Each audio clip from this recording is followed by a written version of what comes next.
Last time, Professor Van Helsing had the momentous task of convincing Dr. Seward that Lucy's body must be dealt with. So he took him to her tomb and showed him that she was indeed rising at night. With Seward convinced, it was left to him to convince Quincy and Arthur as well. A considerably more difficult task. This is where the story picks up.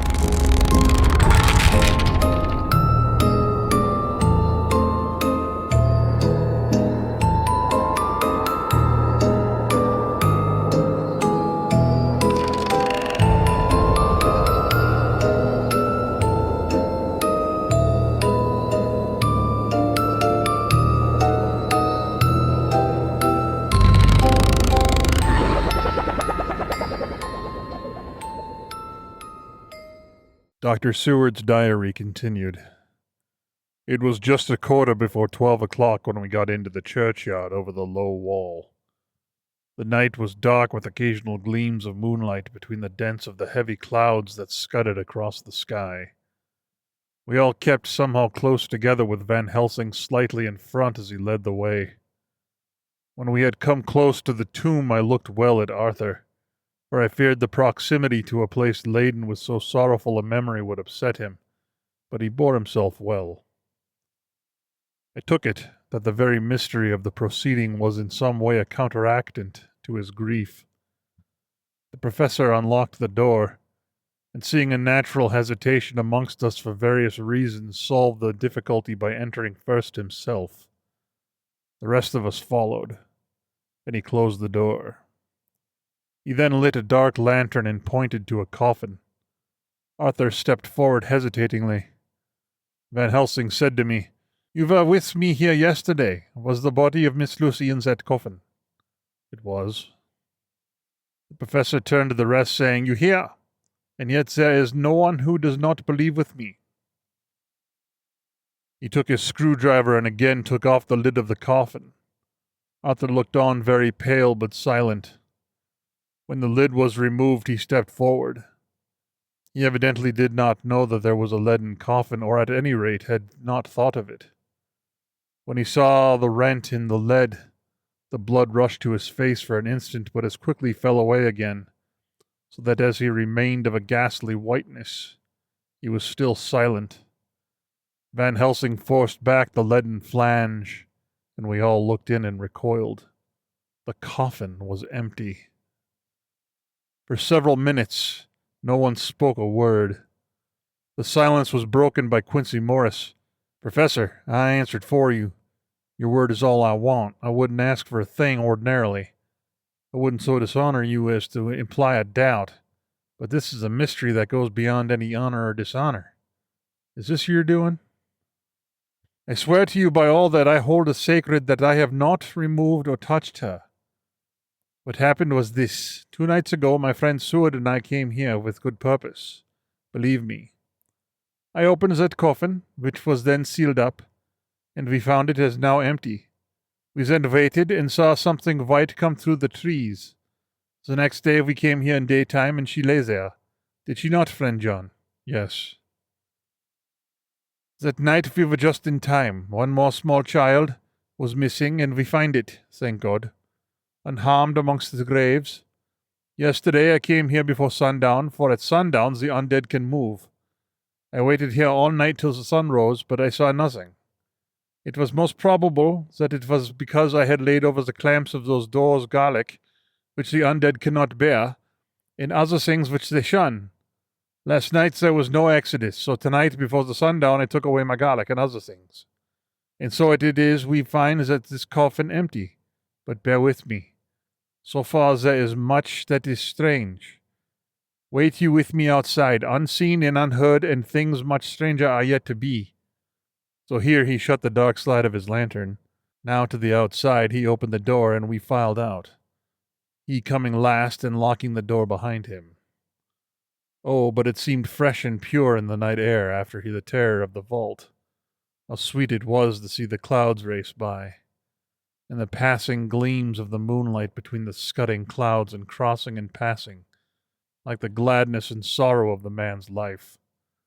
How sweet it was to breathe the fresh air that had no taint of death and decay. How humanizing to see the red lighting of the sky beyond the hill, and to hear far away the muffled roar that marks the life of a great city. Each in his own way was solemn and overcome. Arthur was silent and was, I could see, striving to grasp the purpose of the inner meaning of the mystery. I was myself tolerably patient, and half inclined again to throw aside doubt and to accept Van Helsing's conclusions. Quincy Morris was phlegmatic, in the way of a man who accepts all things, and accept them in the spirit of cool bravery with hazard of all he has at stake. Not being able to smoke, he cut himself a good-sized plug of tobacco and began to chew. As to Van Helsing, he was employed in a definite way.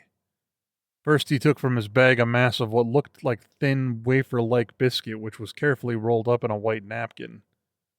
Next, he took out a double handful of some whitish stuff, like dough or putty. He crumbled the wafer up fine and worked it into a mass between his hands. This he then took, and rolling it into thin strips, began to lay them into crevices between the door and its setting in the tomb. I was somewhat puzzled at this, and being close, asked him what it was that he was doing. Arthur and Quincy drew near also, as they too were curious. He answered, "I am closing the tomb so that the undead may not enter." "And is that stuff you have there going to do it?" "It is." "What is that which you are using?" This time the question was by Arthur. Van Helsing reverently lifted his hat as he answered. "The host. I brought it from Amsterdam. I have an indulgence." It was an answer that appalled the most skeptical of us, and we felt individually that in the presence of such earnest purpose as the professor's, a purpose which could thus use the to him most sacred of things, it was impossible to distrust. In respect silence, we took the places assigned to us close round the tomb, but hidden from the sight of anyone approaching. I pitied the others, especially Arthur. I had myself been apprenticed by my former visits to this watching horror, and yet I, who had up to an hour ago repudiated the proofs, felt my heart sink within me. Never did tombs look so ghastly white. Never did cypress or yew or juniper so seem the embodiment of funeral gloom. Never did tree or grass wave or rustle so ominously. Never did bough creak so mysteriously, and never did the faraway howling of dogs send such a woeful presage through the night. There was a long spell of silence, big aching void, and then from the professor a keen He pointed, and far down the avenue of yews we saw a white figure advance, a dim white figure which held something dark at its breast. The figure stopped, and at the moment a ray of moonlight fell upon the masses of driving clouds and showed in startling prominence a dark-haired woman, dressed in the cerements of the grave. We could not see the face, for it was bent down over what we saw to be a fair-haired child.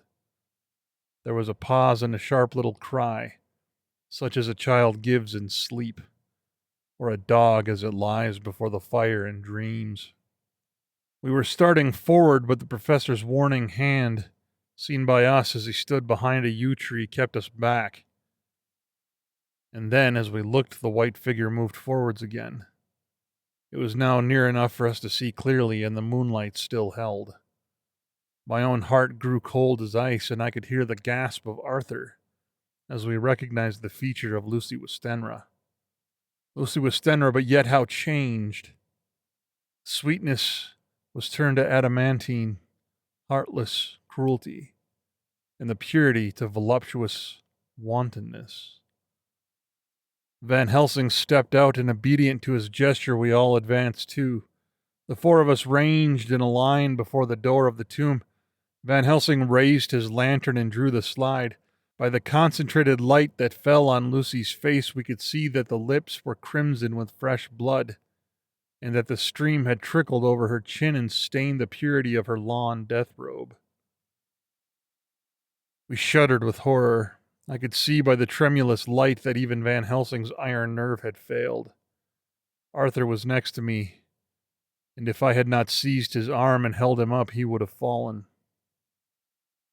When Lucy, I call the thing that was before us Lucy because it bore her shape, saw us, she drew back with an angry snarl, such as a cat gives when taken unawares. When her eyes ranged over us, Lucy's eyes in form and color, but Lucy's eyes unclean and full of hellfire, instead of the pure, gentle orbs we knew. At that moment, the remnant of my love passed into hate and loathing. Had she then to be killed, I could have done it with savage delight. As she looked, her eyes blazed with unholy light, and the face became wreathed with a voluptuous smile. Oh God, how it made me shudder to see it. With a careless motion, she flung to the ground, callous as the devil, the child that up to now she had clutched strenuously to her breast, growling over it as a dog growls over a bone. The child gave a sharp cry and lay there moaning. There was a cold-bloodedness in the act which wrung a groan from Arthur.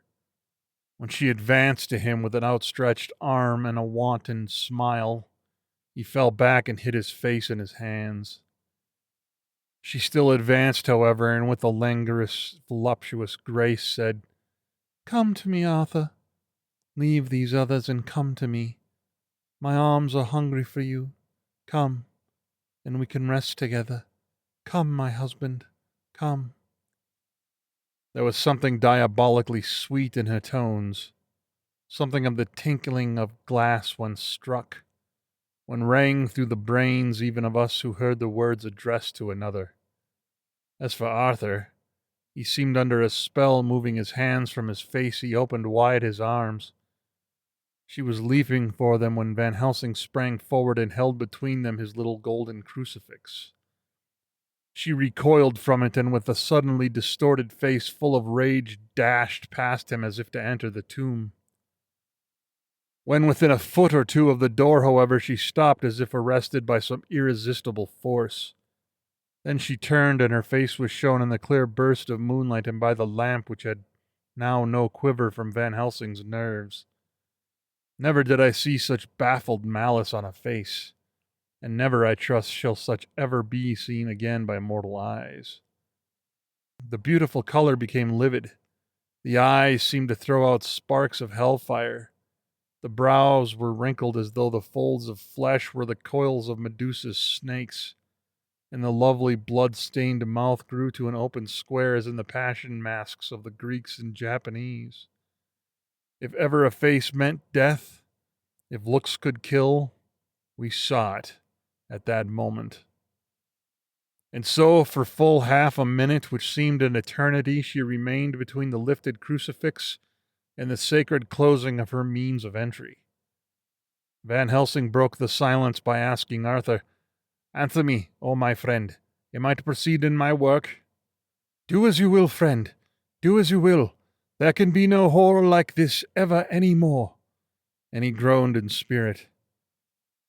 Quincy and I simultaneously moved towards him and took his arms. We could hear the click of the closing lantern, and Van Helsing held it down. Coming close to the tomb, he began to remove from the chink some of the sacred emblem which he had placed there. We all looked on with horrified amazement as we saw, when he stood back, the woman with a corporeal body as real at that moment as our own, pass through the interstice where scarce a knife blade could have gone. We all felt a glad sense of relief when we saw the professor calmly restoring the strings of putty to the edges of the door. When this was done, he lifted the child and said, "Come now, my friends. We can do no more till tomorrow. There is a funeral at noon, so here we shall all come before long after that. The friends of the dead will all be gone by 2, and when the sexton locks the gate, we shall remain. Then there is more to do, but not like this of tonight. As for this little one, he is not much harmed, and by tomorrow night he shall be well. We shall leave him where the police shall find him, as on the other night, and then to home." Coming close to Arthur, he said, "My friend Arthur, you have had a sore trial, but after, when you look back, you will see how it was necessary. You are now in the bitter waters, my child, but this time tomorrow you will, please God, have passed them, and have drunk of the sweet waters. so do not mourn overmuch. Till then, I shall not ask you to forgive me. Arthur and Quincy came home with me, and we tried to cheer each other on the way. We had left behind the child in safety and were tired, so we all slept with more or less reality of sleep. 29 September. Night. A little before 12 o'clock, we three, Arthur, Quincy Morris, and myself, called for the professor. It was odd to notice that by common consent, we had all put on black clothes.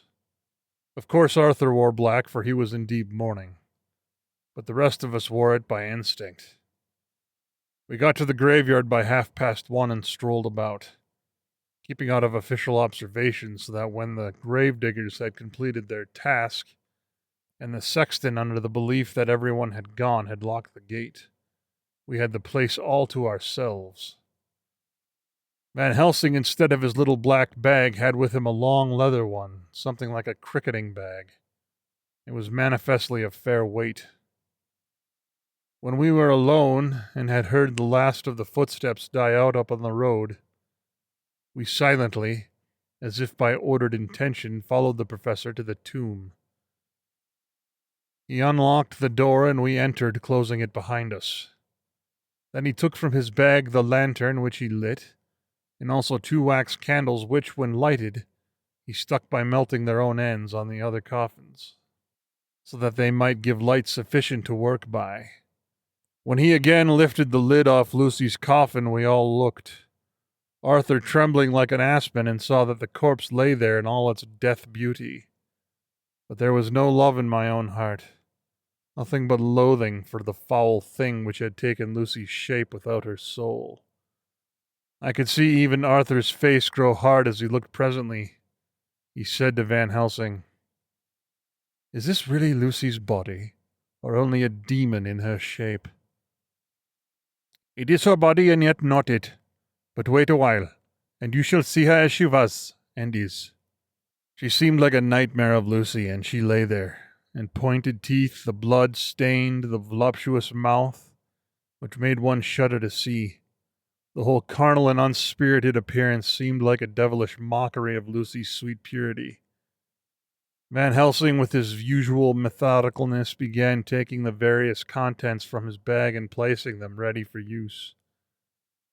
First he took out a soldering iron and some plumbing solder, and then small oil lamp which gave out, when lit in a corner of the tomb, gas which burned at a fierce heat with a blue flame.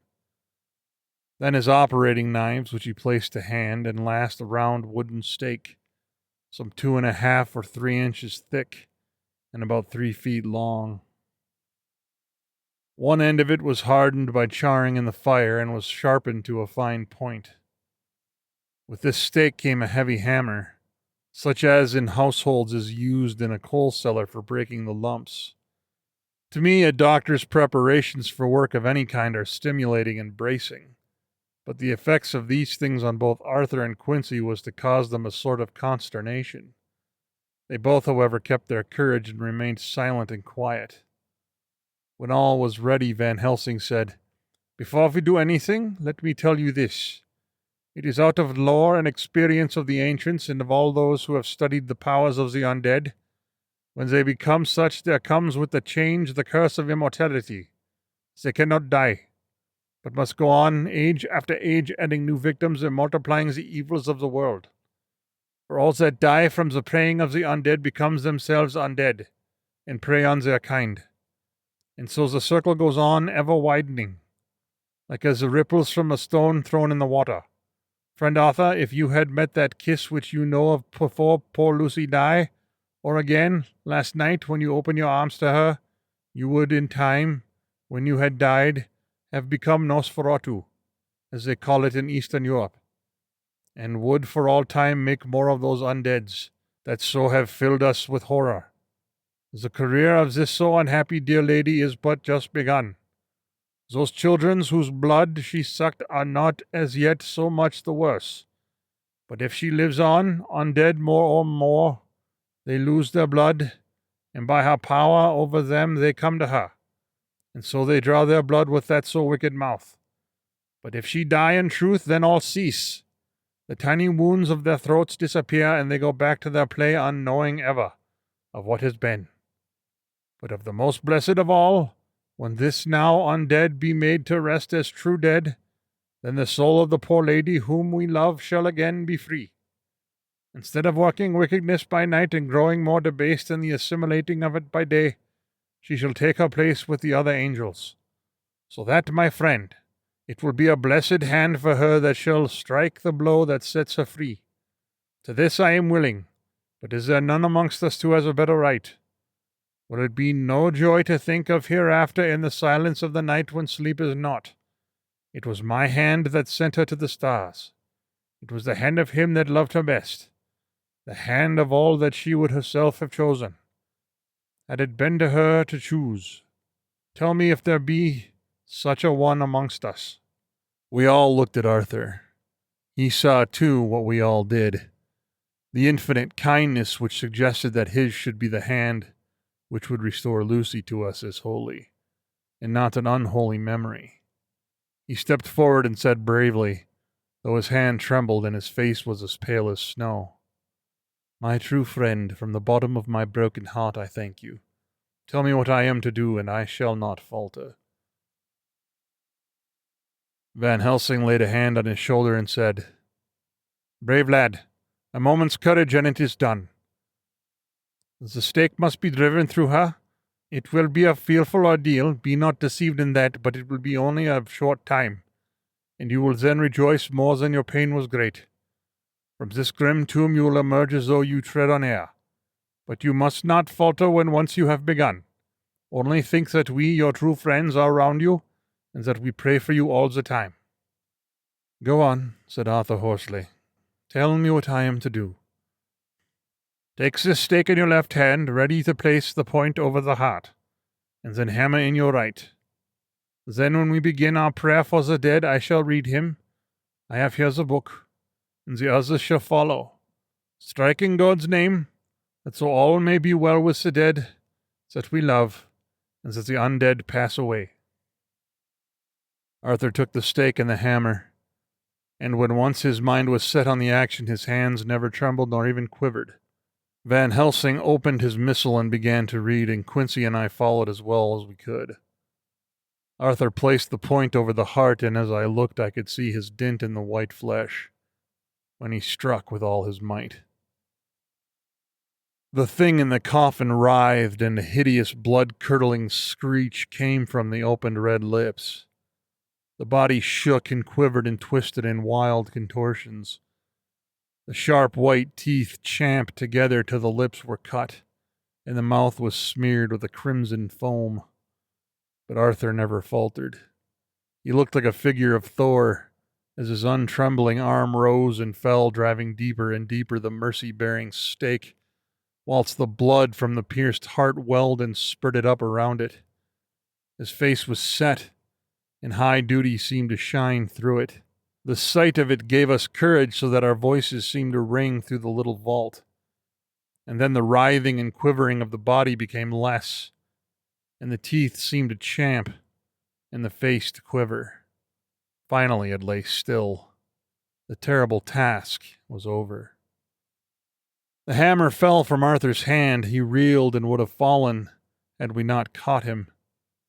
The great drops of sweat sprang from his forehead, and his breath came in broken gasps. It had indeed been an awful strain on him, and had he not been forced to his task by more than human considerations, he could never have gone through with it. For a few minutes we were so taken up with him that we did not look towards the coffin. When we did, however, a murmur of startled surprise ran from one to the other of us.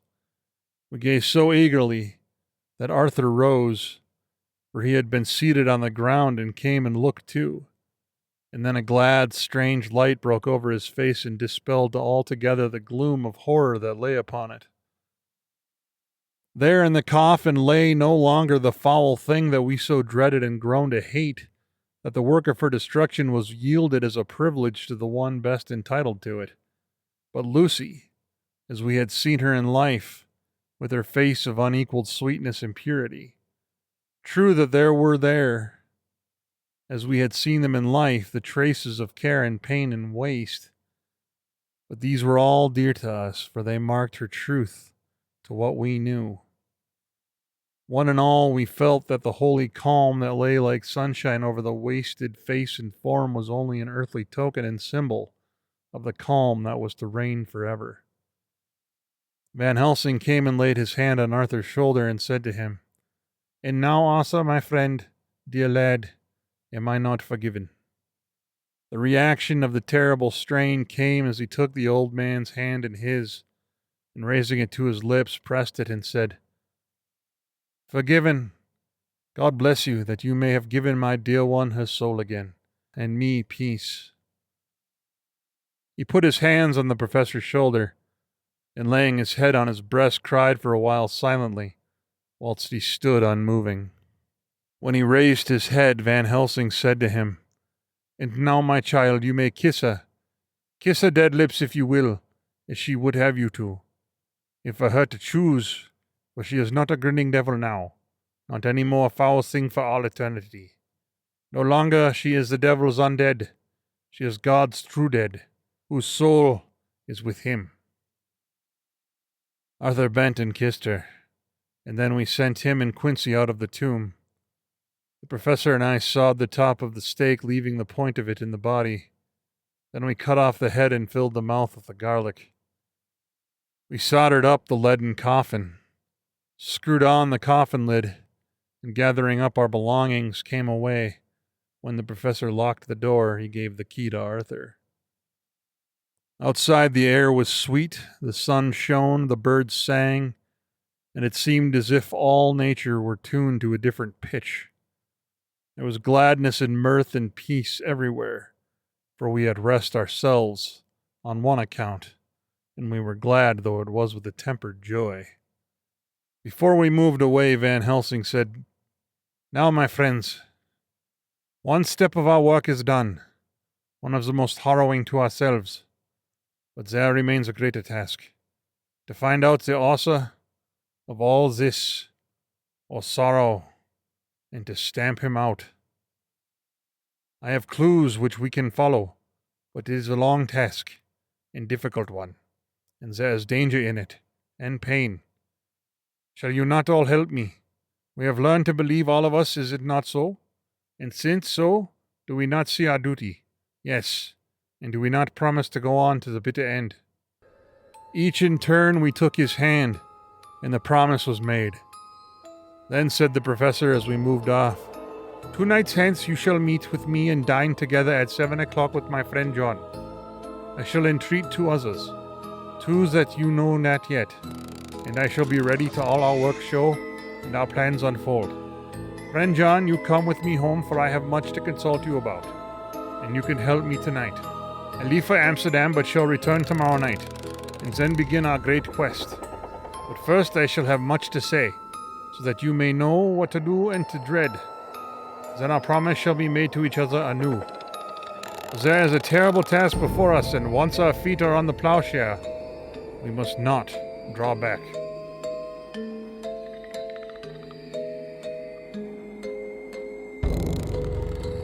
So the 4 have set Lucy to rest, but now intend to go after Dracula himself.